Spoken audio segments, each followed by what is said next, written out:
Hi everyone, today I will show you how to make a very easy tie for anger from inside out. It is a child-size tie.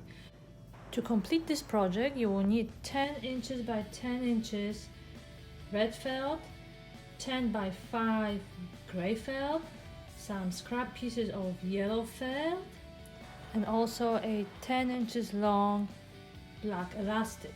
First step, let's top stitch the gray zigzag to one of the red felt tie pieces. Okay, first step is done. Now let's arrange our yellow stripes in the middle of the zigzags and we'll be hot gluing that.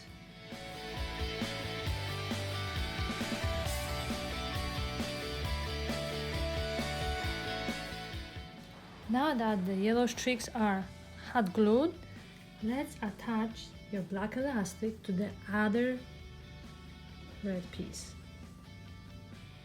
All we have left is top stitching two red pieces together.